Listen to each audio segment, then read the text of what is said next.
Hoy en día, todos estamos conectados a través de Internet y las redes sociales. Aún puedes encontrar algunas personas que no hayan navegado nunca por Internet o utilizar un teléfono móvil. ¿Cómo era la vida antes del diluvio?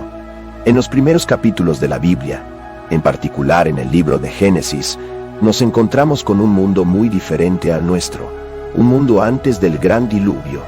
Esta era, a menudo envuelta en capas de interpretaciones, es un tiempo de la primera humanidad, caracterizado por espacios de vida larga, las interacciones divinas con los seres humanos y una cercanía con Dios, y la historia de la creación misma. Los personajes como Adán, Eva, Caín, Abel y finalmente Noé nos dan visiones de una vida que parece ser relatable. Innumerables fuerzas se unen para hacer ocurrir el diluvio. Satanás y los ángeles caídos. El primer evento que llevó al diluvio ocurrió antes del mundo. Este fue el nacimiento de los hijos de Dios.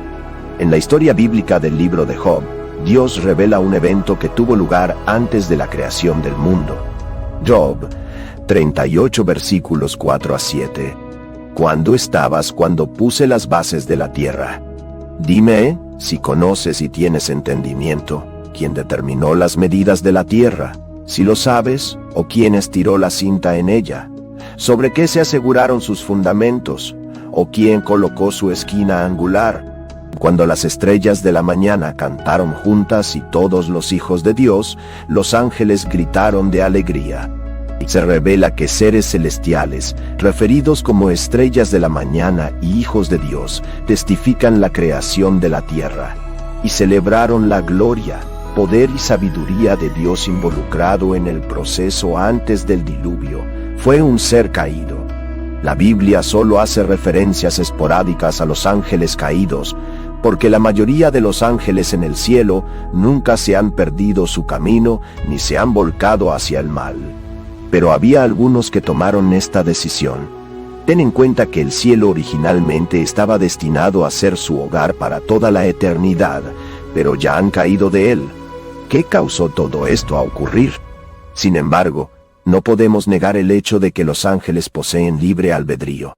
El pecado se puede ver en términos de su libre albedrío. El libro de Judas hace este punto muy claro. Judas 5:6, Biblia ampliada. Alucina que el Señor, después de salvar a un pueblo fuera del territorio de Egipto, posteriormente destruyó a aquellos que no creían, quienes se negaron a confiar y obedecer y confiar en Él. Y los ángeles que no mantuvieron su propio lugar designado de poder, sino que abandonaron su dwelling place apropiado. Estos lo mantuvo en cadenas eternas bajo la gruesa oscuridad de la completa noche para el juicio del gran día. Judas afirmó que los ángeles no mantuvieron su propio dominio. La frase dominio propio puede interpretarse como regla o punto de partida. Los ángeles fueron creados específicamente con el propósito de morar en el cielo con Dios, adorándolo y ejecutando sus órdenes.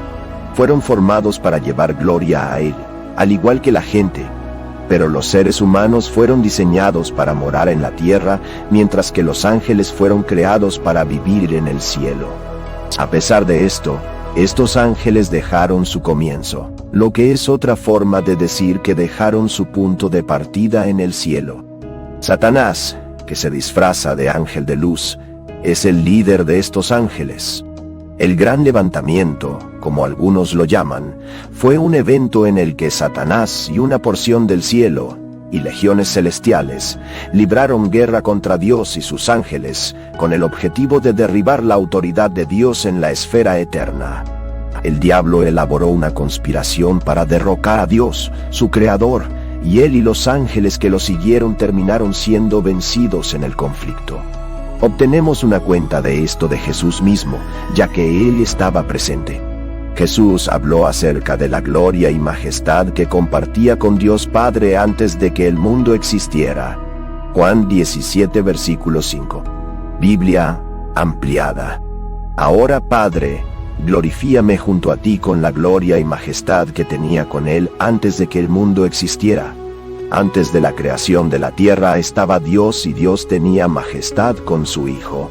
Jesús declara, Vi caer al diablo como relámpago del cielo.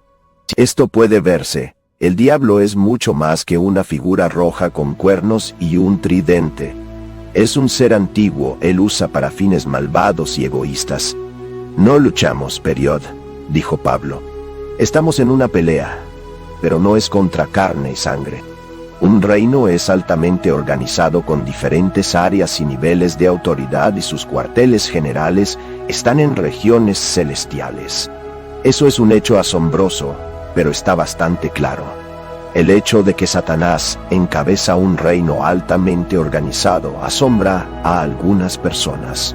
Sin embargo, hay muchas indicaciones claras de esto en la Biblia. Comenzó una guerra espiritual. Es un choque entre dos reinos. Un reino está gobernado por Dios, el príncipe de paz, mientras que otro está gobernado por Satanás, el príncipe de la oscuridad. Después de ser expulsado del cielo, Satanás y sus seguidores se comprometieron mutuamente y formaron el reino rebelde. En el jardín del Edén, Satanás lanzó su primer asalto a la autoridad de Dios en la tierra. Consideraba la tierra como su dominio y vio a Adán y Eva como intrusos de su territorio. Si Dios creó al ser humano para vivir en la tierra y establecer su reino, Satanás necesitaba un plan de ataque. Cuando Dios primero creó el mundo, había un lugar llamado Edén. En hebreo, la palabra Edén significa alegría o felicidad. Había un lugar de provisión donde un hombre podía encontrarse con Dios según Génesis 3 versículo 8. Ahora en el perfecto jardín, había un árbol especial llamado el árbol del conocimiento del bien y del mal. Dios les dijo a Adán y Eva que podían comer de cualquier árbol en el jardín excepto este uno. Satanás debe destruir la destinación humana. ¿Pero cómo?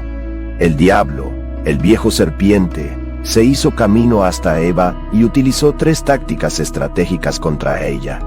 La primera fue el duda. ¿De verdad Dios ha dicho? Dijo Génesis 3 versículo 1. Puedes casi escuchar al padre de mentiras mientras interacciona con Eva. El engañador entonces utilizó su segunda estrategia, la suposición, para hacer dudar a Eva si realmente los resultados de su desobediencia llevarían a su muerte. Como Dios había dicho, no morirán seguro, dijo Génesis 3 versículo 4. La tercera y última aproximación que usó contra Eva fue la tentación. Dios estaba decepcionado porque de la desobediencia. Ellos ya no podían permanecer en el jardín del Edén. Adán y Eva habían cometido un error al comer el fruto prohibido. El contraataque subversivo de Satanás completamente asfixió a los humanos.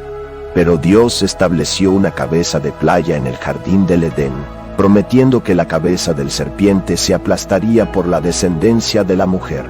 Al invertir las tablas al tentador antes de expulsar a Adán y Eva del jardín, él demostró su dominio completo sobre Satanás. El primer homicidio. Caín y Abel. Génesis 4. Algún individuo mencionó que el pecado cometido por el primer hombre causó que el segundo hombre asesinara al tercero. A pesar de que Adán y Eva fueron expulsados del jardín, Dios continuó bendiciéndolos. Eva dio a luz a 2 hijos, Caín y Abel, con la ayuda del Señor. Al haber crecido escuchando historias sobre Dios, ambos niños estaban conscientes de que debían hacer ofrendas a su Creador. Ambos niños llegaron listos para adorar con el tiempo. Sin embargo, mientras que el Señor se preocupaba de Abel y su ofrenda, no estaba preocupado por Caín y su ofrenda. Esto enfureció a Caín. A pesar de la advertencia de Dios de que debía dominar el pecado, Caín engaña a su hermano, lo mata, lo entierra y completamente lo desconoce. ¿Soy yo el cuidador de mi hermano?, pregunta. Temiendo que otros pudieran asesinarlo por su crimen, Dios le puso una marca a Caín para protegerlo, diciendo: quien matare a Caín sufrirá venganza 7 veces. Génesis 4, versículo 15. Caín fue castigado convirtiéndose en un vagabundo incansable, alejándose de su hogar y familia. Después de que Dios castigó a Caín, se mudó a un lugar llamado Tierra de Nod, al este del Edén. En esta tierra, Nod construyó una ciudad y la nombró en honor a su hijo, Enoc. Sus descendientes incluían personas influyentes de su tiempo. Jabal, el padre de aquellos que viven en tiendas y crían ganado. Jabal, el padre de todos aquellos que tocan cuerdas de instrumentos y las pipas. Y Jabal Cain, quien forjó herramientas de bronce y hierro. Génesis 4, versículos 17-22. La historia de dos familias, un tema recurrente en Génesis. Por desgracia, las maneras asesinas de Cain fueron transmitidas a través de su línea familiar. Cuando llegamos hasta su abuelo, bisnieto, encontramos a un hombre que se jacta de su propia violencia. El mal se estaba extendiendo. El diseño perfecto de Dios solo tiene 4 capítulos de edad, y ya encontramos a las personas engañando y festejando la matanza, desafiando su diseño para el matrimonio. Antes del diluvio, también se transmitía la poligamia a través de los descendientes de Cain. Hasta ese momento, un hombre y una mujer se casaban por toda la vida, pero los descendientes de Cain tuvieron muchas esposas. En contraste con la línea de Cain, Dios estableció una nueva genealogía familiar. Dios le dio a Eva un hijo llamado Set en reemplazo de Abel. Set representó el mismo tipo de adoración que su hermano difunto Abel, porque las personas comenzaron a invocar al Señor en conexión con Set. La forma de adoración orgullosa, como la practicaba Abel y Set, llama a Dios. El 11 de junio. Oidados.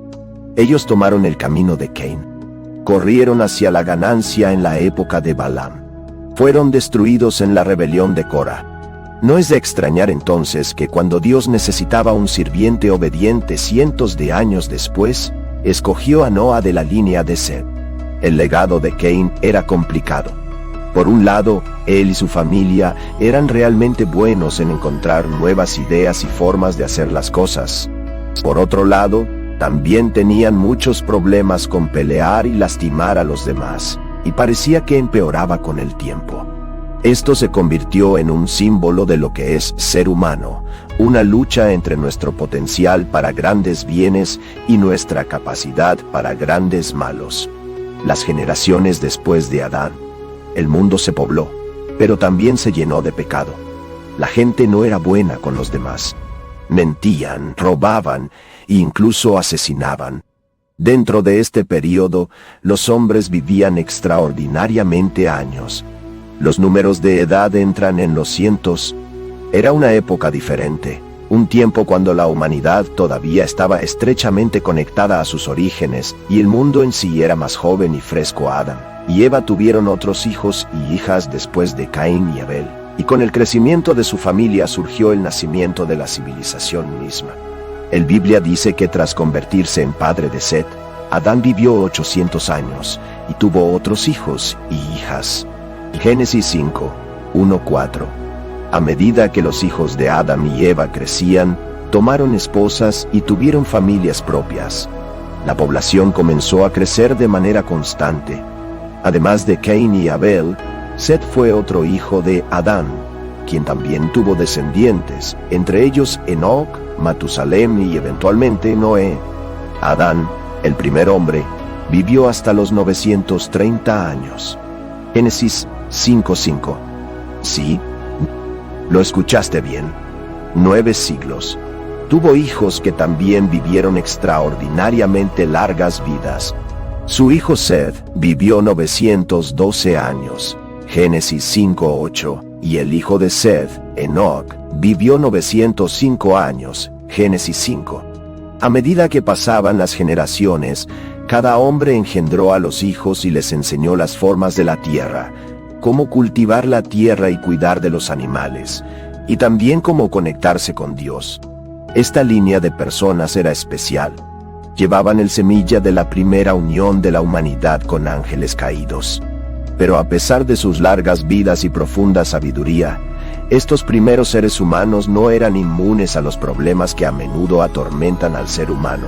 Cuestiones como el celo, la ira y a veces, incluso la violencia.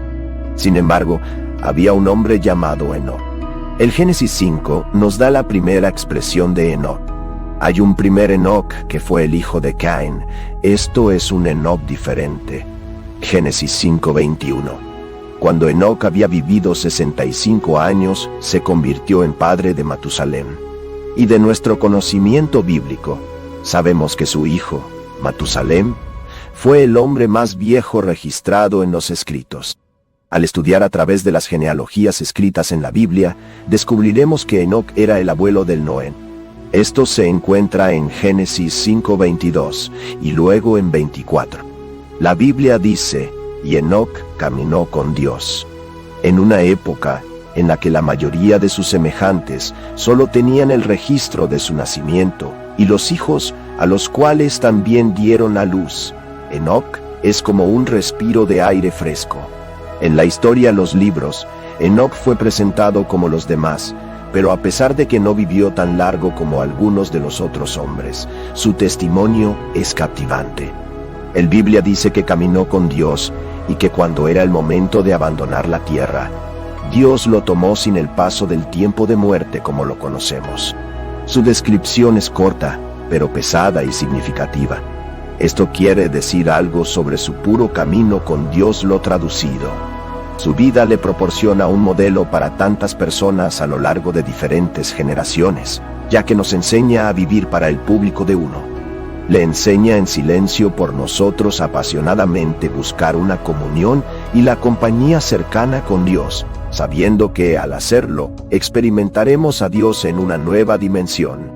Génesis 5 versículo 24, nueva versión estándar del Biblia. Enoc caminó con Dios y él no, porque Dios tomólo. El caso de Enoc fue el primer raptura grabado cuando Dios simplemente lo tomó.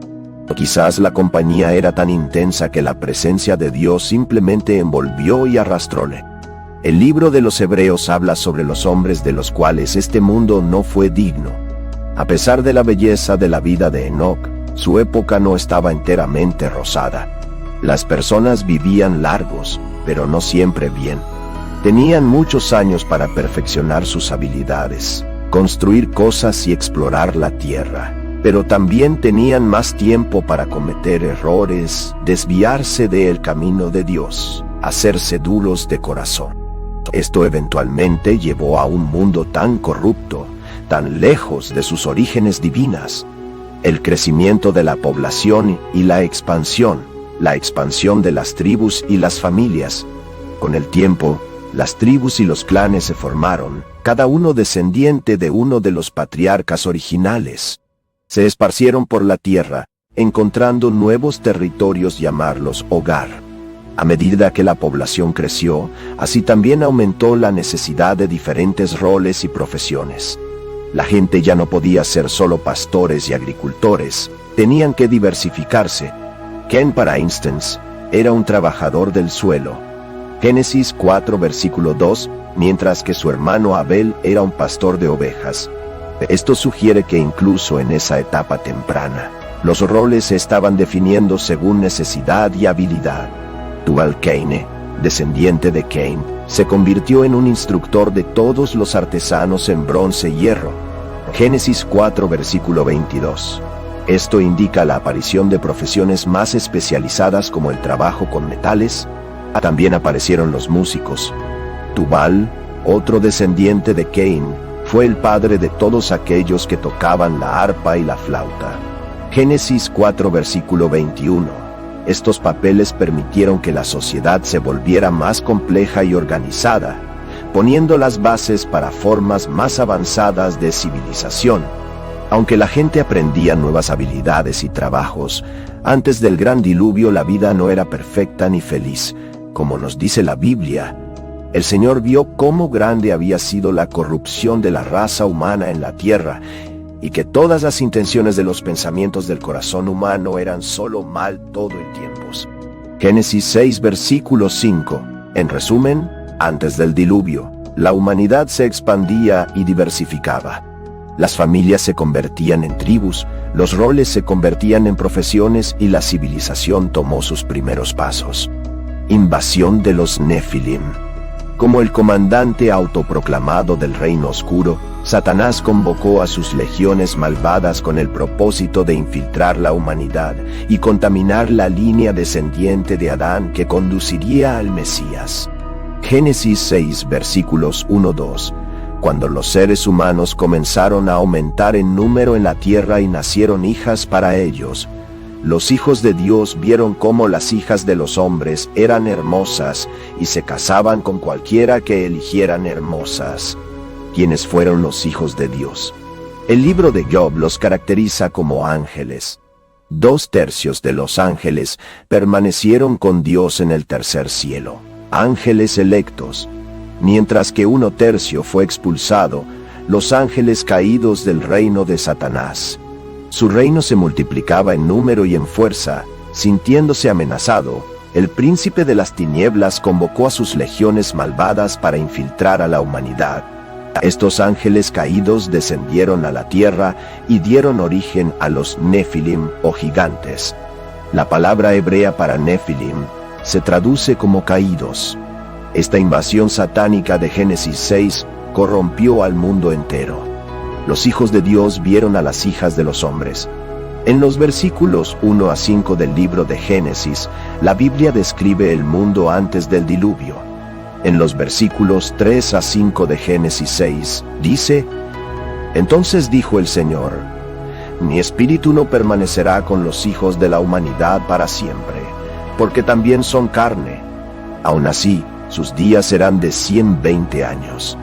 En esa época y después había Nefilim en la tierra, y cuando los hijos de Dios entraron con las hijas de la gente de la humanidad, y ellos engendraron a ellos hijos. Estos eran los hombres valientes que desde hace mucho tiempo fueron famosos. Entonces, el Señor vio que la iniquidad de los hijos de la humanidad era gran en la tierra, y que todas las intenciones de los corazones de sus pensamientos solo eran mala continuamente. La tierra no era un lugar de paz o bondad, sino uno lleno de pecado, violencia y corrupción moral. Imagina un mundo donde la gente está consumida por sus propios deseos, siempre buscando hacer lo que quieren sin importar el costo para los demás. La honestidad, la integridad y la bondad no son virtudes que se celebren o incluso se entiendan. En su lugar, el engaño y la manipulación reinaban. Todos buscaban por sí mismos, y la sociedad misma estaba desgarrada por el egoísmo y la maldad. En un ambiente así, las familias no son refugios de amor y apoyo, sino más bien campos de engaño y traición. Los vecinos no se preocupan por el uno otro, sino que buscan aprovecharse mutuamente. Las instituciones no son sistemas de justicia, sino sistemas de opresión, manteniendo la autoridad del poderoso sobre el débil. En ese mundo caótico e inusual, insertar un desarrollo extraño, los Nefilim. Los Nefilim eran diferentes a las personas ordinarias. Eran muy fuertes y más grandes que la vida, pero parecían empeorar aún más los problemas del mundo. Eran admirados, temidos e incluso adorados, llevando a las personas más lejos del verdadero Dios que los había creado. Su poder los hacía ser conocidos y respetados, mientras que la gente se alejaba cada vez más de su Creador y Señor verdadero. Objetos de fascinación, pero formaban parte de un mundo que se volcaba cada vez más hacia el caos y el pecado. En este contexto, Dios vio la corrupción de los seres humanos, decadencia espiritual y moral, el dolor de Dios por su creación. La humanidad, la joya suprema de la creación, se había perdido el camino.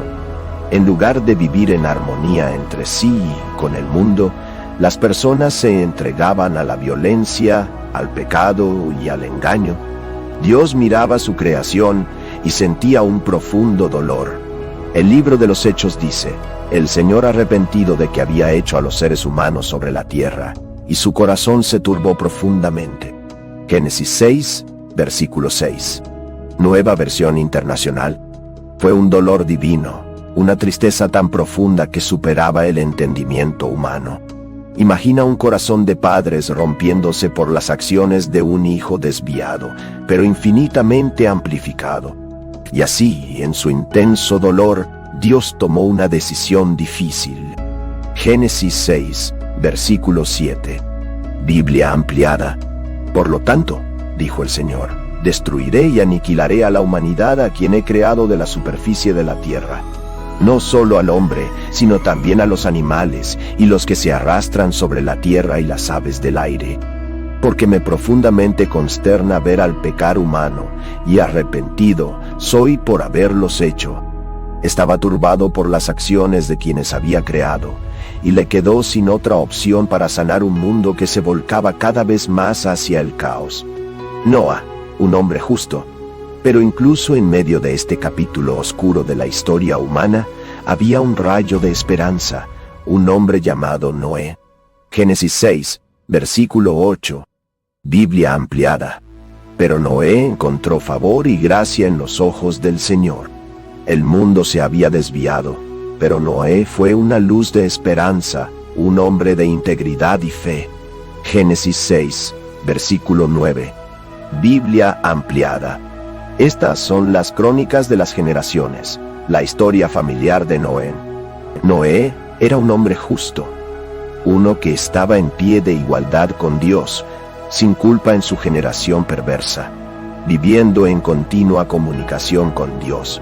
Noé caminaba y vivía habitualmente en presencia de Dios, la antorcha de la justicia a través de las generaciones. Finalmente, esta línea se convirtió en Noé, un hombre que no solo llevaba la antorcha, sino que también permitió que brillara brillantemente en su vida. También era un hombre familiar.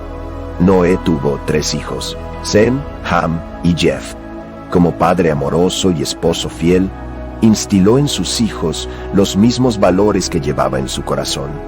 A pesar del oscurantismo circundante, la casa de Noé fue un santuario de divinidad. Incluso cuando Dios compartió su triste decisión de borrar el mal que afligía la tierra con una inundación que ahogaría a todo ser vivo, la fe de Noé no se desviaba. Él entendió la gravedad de la tarea por venir y aceptó con un corazón pesado pero decidido. Dios dijo: voy a poner fin a todos los seres humanos, porque la tierra está llena de violencia debido a ellos. Con toda seguridad voy a destruir tanto a ellos como a la tierra. Génesis 6, versículo 13. Dios encontró a Noé digno de ser el custodio de un nuevo comienzo para la humanidad. Noé hizo lo que Dios le dijo hacer, incluso aunque las personas alrededor de él se burlaban de él o no creían en algo malo sucedería.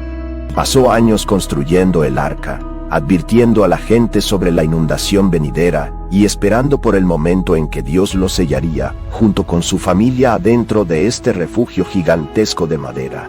A medida que finalmente el cielo se rompió, la tierra estaba devorada por el agua.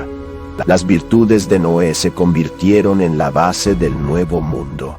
Su fidelidad y obediencia preservaron la vida, y de su linaje emergería la nación de una tierra limpiada. Así que, en un mundo que se desmoronaba en caos, brilló el más brillante, testimonio del poder duradero de la virtud y la fe en cara al oscurantismo abrumador. El pacto de Dios con Noé. Génesis 6, versículos 17-22. El arca fue el santuario familiar de Noé, un buque para llevarlos por encima de las aguas que pronto cubrirían la tierra. Dios dijo a Noé: hazte un arca de madera de goma, hazle habitaciones en el arca, y cúbrela dentro y fuera con bálsamo. Génesis 6, versículo 14. Dios proporcionó a Noé dimensiones muy específicas.